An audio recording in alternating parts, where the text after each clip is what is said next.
जय श्री राम सभी भक्तों को। जय माता की। फिर एक नई वीडियो के साथ आप सबके सामने हाजिर हो गए हैं। और आज की जो हमारी वीडियो है इसमें आप बताइए, बहुत सारे भगत जो है ये जानना चाहते हैं कि हनुमान जी को किस तरीके से बुलाया जाता है। कोई ऐसा मंत्र या कुछ ऐसा बताइए जिससे जो है हम भी हनुमान जी को बुला सकें।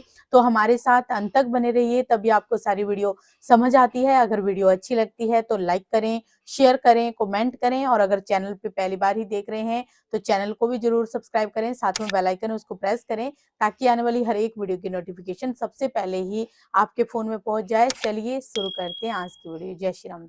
जय श्री राम, जय श्री बालाजी महाराज। बाबा की असीम कृपा आपके परिवार पर सदैव बनी रहे और मेरी जगत जननी मां भवानी अम्ब की कृपा आपके घर में अन्नपूर्ण रूप में वास करे। जय माता की।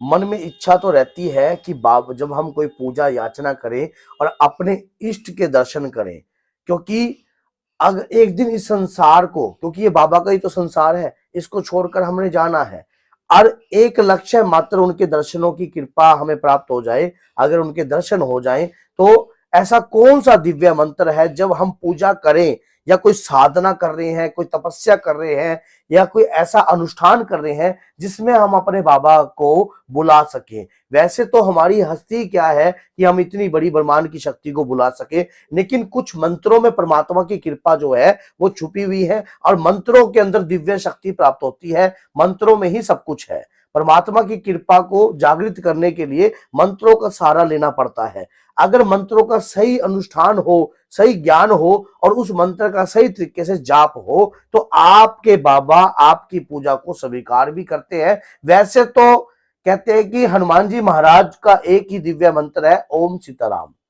सीताराम के नाम से, श्री राम के नाम से उन्होंने हर कार्य को संवारा है। जिस भी व्यक्ति के प्रभु श्री राम के काज संवारे हैं, लक्ष्मण के प्राण बचाए हैं, माता सीता को भी दुखों से दूर किया है और सुग्रीव जैसे को भी उनकी गद्दी दिलवाई है, भविष्य को भी राजगद्दी दिलवाई है। तो ऐसे ही जब उस युग में हनुमान जी ने ऐसे बड़े बड़े कार्य किए और जब द्वापर युग के अंदर भगवान श्री कृष्ण ने भी उनका ही सहारा लिया और अर्जुन के रथ पर भगवान श्री हनुमान जी महाराज को स्थान दिलवाया। तो कहते कि कलयुग के अंदर क्यों ना हम हनुमान जी महाराज का सहारा लें। जब भी हम कोई पूजा करते हैं, पाठ करते हैं, याचना करते हैं तो हम अपने इष्ट का सहारा, क्योंकि हमें कोई बताने वाला तो है नहीं, लेकिन अगर कुछ ऐसे दिव्य मंत्र हमारे हाथ लग जाए और उन मंत्रों की शक्ति अगर हमें पता लग जाए, लेकिन गलत कार्य के लिए नहीं, अपने प्रभु की बस एक दर्शन मात्र के लिए, क्योंकि ये संसार में से हमने भी जाना है। जिस प्रकार से ये पंच तत्व का जो शरीर है एक दिन छोड़कर अपने पंच तत्वों में विलीन हो जाएगा और आत्मा ही परमात्मा का सूक्ष्म रूप है। उसी प्रकार से उस दिव्य शक्ति के अगर कृपा प्राप्त हो जाए, अगर उसकी शक्ति के दर्शन हो जाएं तो उनके लिए हम इस मंत्र का सहारा ले सकते हैं। अब वो मंत्र है क्या? ऐसा कोई बड़ा मंत्र नहीं है, सिर्फ एक समय पर उठाना सही महत्वपूर्ण है। जैसे कि गुप्त नवरात्रि, हनुमान जन्मोत्सव, रामनवमी या पूर्णिमा, मंगलवार की पूर्णिमा। तो आज जिस प्रकार से शनि जो है अपनी ही कुंभ राशि में प्रवेश कर रहा है, आज 17 जनवरी के दिन सभी ग्रहों नक्षत्र जो है बदलने वाले हैं, उसी प्रकार से आपके जीवन और आपकी हस्तरेखा और आपकी भाग्य रेखा भी चमकने वाली है, क्योंकि आपको प्राप्त हो रहा है हनुमान जी का दिव्य मंत्र। और वो दिव्य मंत्र ऐसा है कि जब जब आप उस मंत्र का उक्त जो है 11 बार जाप करोगे, बाबा की कृपा का एहसास आपको होने लग जाएगा, बाबा की कृपा आपको महसूस होने लग जाएगी। ऐसे दिव्य मंत्र को जाप करने के लिए इन समय पर उठाना जो है विशेष होता है। गुप्त नवरात्रि पे भी उठा सकते हो, लगातार 41 डेज तक भी उठा सकते हो। रोज की कम से कम 11 माला के जाप जो है आपको इस दिव्य मंत्र से करने चाहिए। जो मंत्र है वो है क्या, नोट कर लो, कॉपी पेन ले लो। कॉपी पेन लोगे तभी आपको इस मंत्र का समझ में आएगा।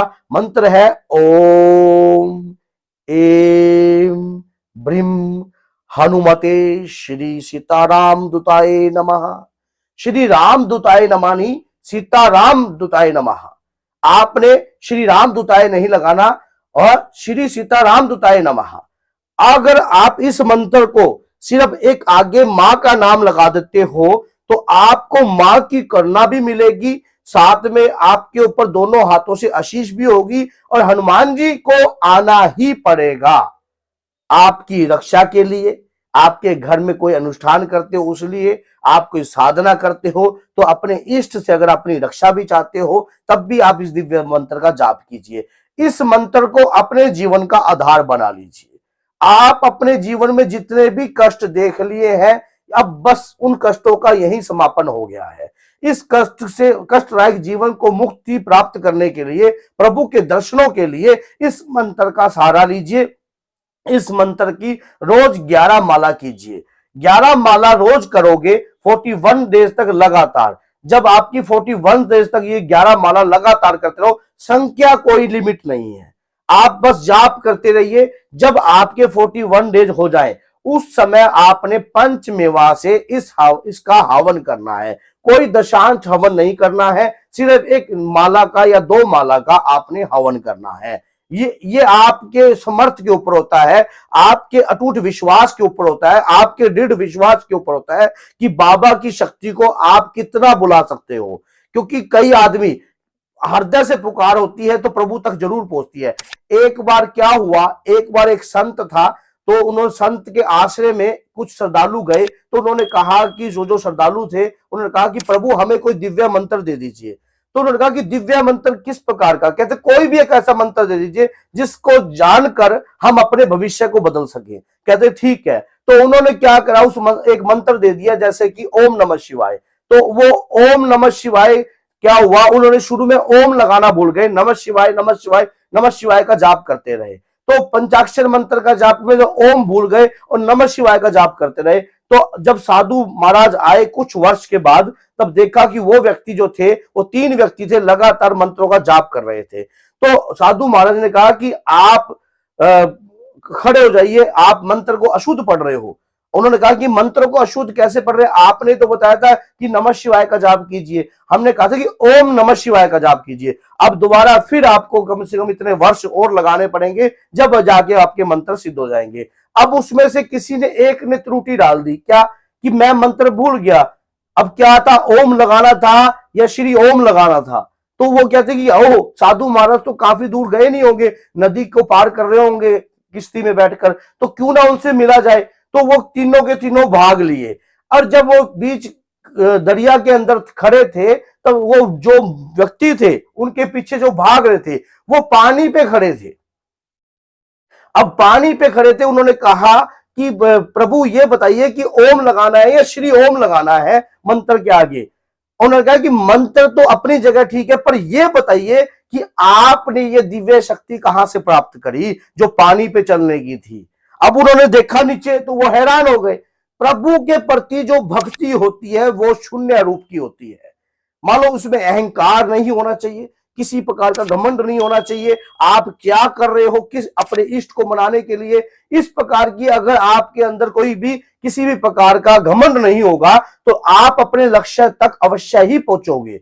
और इस मंत्र के अंदर अपार शक्ति छुपी हुई है। अगर आप इस मंत्र का जाप कंटिन्यू करोगे तो आपके ऊपर करना भी होगी मां की और पिता की भी करना होगी और श्री बालाजी सरकार की भी कृपा होगी, और दर्शन तो आपको होंगे ही होंगे। चाहे देरी भली है लेकिन अंधेरी नहीं है। प्रभु किस रूप में आए उस रूप में अभी आकर दर्शन देंगे।